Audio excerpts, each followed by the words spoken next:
So then the wine library business, you became known as this business person that grew this thing from 4 million to 50 million. Then you became Wine Library TV, this kind of this wacky guy. I took in a lot of ways. It was kind of nothing for a long time, though. Oh yeah. First of all, it was nothing for a long time, but more importantly, my brand changed from being this whiz kid, AP articles about whiz kid takes family business through the roof to this wacky wine guy. I went from Steve Jobs to Jim Carrey, right? Like impressed. I mean, that was grossly overstated with Steve Jobs, but like amazingly entrepreneurial whiz kid to character. And a lot of people didn't get why I did that. I just don't care. I want to do what I'm passionate about, and I didn't love being classified as a clown. Probably led to me doing the whole Gary Vaynerchuk stuff. Yeah. It led to me wanting more people to legitimize it. Here's why I'm doing it. Yeah, I'm not an idiot. This didn't happen by accident. I'm not some frat kid tasting wine. There was a lot of thought to building this brand. Yeah. Not that it was disingenuous. I am wacky and ridiculous and obnoxious and over the top and excited and all those things.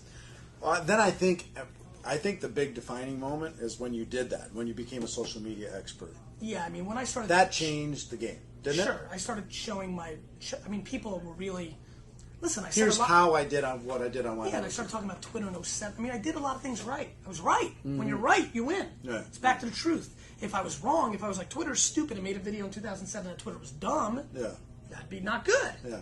Like a lot of people thought. I went the other way. So I think it's just about being right and having the chops. Smart and hard. Here's what I will tell you. Building a brand for you inside of network marketing is so important that you decide what you want your brand to be, that you live it, that you be it, that you tell the world, that you literally build an image inside of the business. If you take a look at all the top earners, they've built a brand inside of their public image of what people think of them. And you have the ability to do that too. From the very beginning, from the first day, you have the ability to do that. I'd recommend that you do that. Talk about telling stories. Because we're in a storytelling world. We have our product story and our opportunity story and our first 30-day story and all the stories. Yeah. Tastes great, less filling, right? Right. This is a story, right? This is very much a story. Yeah. Walt Disney, Vince McMahon, the greatest hip-hop artists of all time, the greatest storytellers win. Your uncle at Thanksgiving, who owns the table, storyteller. Every brand, personal, consumer, has to tell a story. It is the game. So it's not just about ingredients, and it's not just Content is king, marketing is the queen, and she runs the household. Nothing works if your product's not right. We talked about that. But if you don't know how to tell your story about your great product, you'll never win. Yeah. The best books that have ever been written, storyteller. Nobody knows about. Yeah. Because they didn't have marketing. Right. Seinfeld, widely considered one of the great shows of all time, right? Canceled. So clearly content's not enough. Mm-hmm. Plenty of athletes that were traded to other teams. Their brand, they had talent. Their brand wasn't right. Whatever story was told, he parties too much. Dan Marino. Why do the Jets have Dan Marino and didn't have him? Because he partied too much at Pitt. A story was told, and he didn't get drafted first. He got drafted 28th. Mm-hmm. Fascinating stuff when you start to really break down. You talked about this last winter, that how hockey was screwing up, not telling their story. And now they're a client of mine. Are they? The NHL's a client of VaynerMedia. Good for you. Good for you. So here's the importance of telling a story. The top earners in our profession, they say this.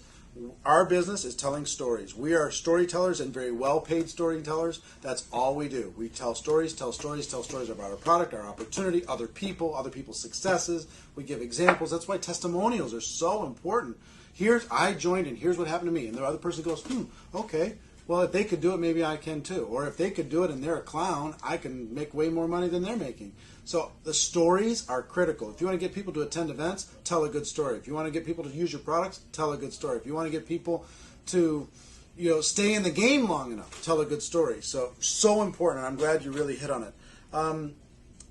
Talk about the economy and what doors... It's getting better, which sucks. Well, but what doors, in a good economy or bad economy, bad economy is the game, does it open up in this world? Bad economy. I mean, guys, this is the good time if you're an entrepreneur. Mm-hmm. Everything's less expensive. Mm. You can barter. You can get employees at better rates. There's just so many more opportunities. When cash is high and everybody's feeling good, people start thinking they're cool. You know, I think there's been enormous doors. I mean, look what I did in the last year and a half. I created VaynerMedia. I relaunched Corked. I just launched Cinderella Wine. I just launched Gourmet Library. I'm running during this period because this is where the real cash is made. So every big business is built in a down economy. Not really, but so many. Microsoft, down economy. You know, so was in the early 80s. So Carter years. So, you know, I just think that people don't understand that when the playing field gets tougher, when the market's crap, then the best players win. And let me give you a cyclical annual example of that in our business, Gary. Okay. July, August is tough time of year. It's my same in retail. November, December. Let me just tough time of year. For us, it's different. July, August, toughest time of year for retail. Yep. Was always traditionally the time I spent the most money on advertising. Right. That's the game. The game is in November, December, when everybody else is taking a break and saying, my prospects are distracted and everybody's shopping and doing all this stuff. Land grab. If you hustle then, you get market share. You get points that other people can't get back. You hustle in August when nobody else is hustling. Everybody's saying, well, you know what?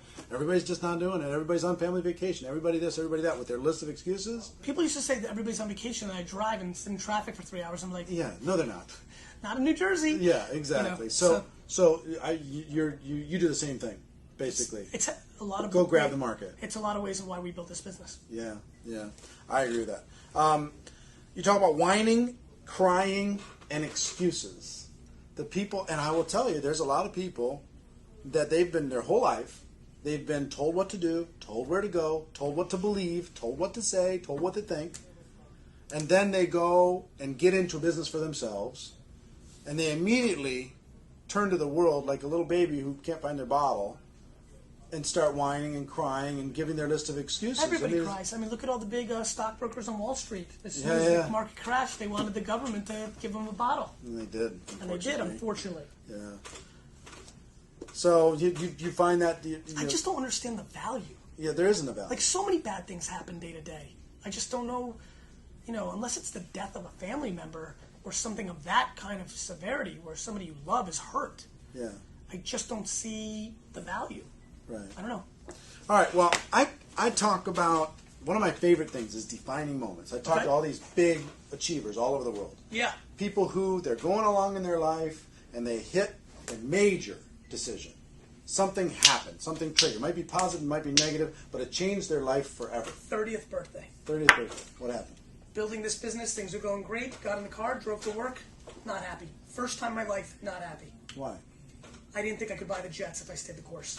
Big dream. And that was it. The big dream was not attainable with your current path. Came in, talked to my developer saying, those videos you guys watch online? Show me a little more. Spent 7 minutes doing this.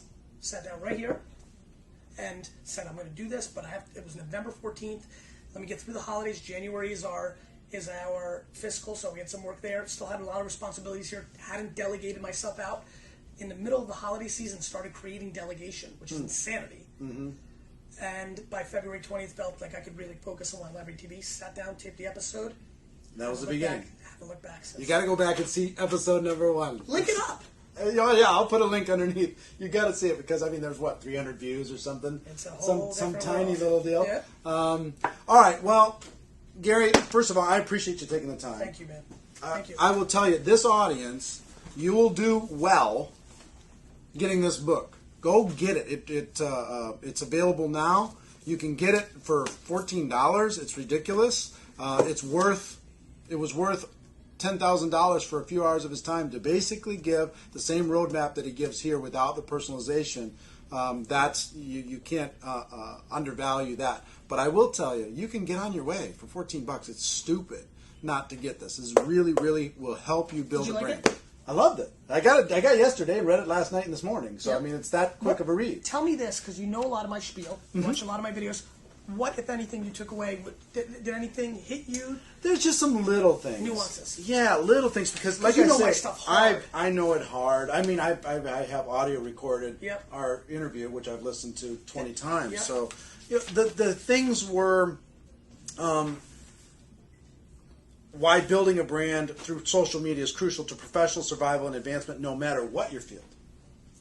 Because I was thinking just my field, you know. Yeah. So no matter what your field, you got to build a brand today, or if you're the garbage man, or you're going to be extinct, man. If you're the garbage man, do you know that if you flip cam your journeys, somebody's going to be interested? You'll probably have a damn TV show. Yeah. Make $1 million and be a hero. Right. I mean, there's so much darn opportunity. I'm like, I get pumped because it's so big. Right. But I understand why people are like, really? Because 3 years ago, everything I wrote in that book, not real.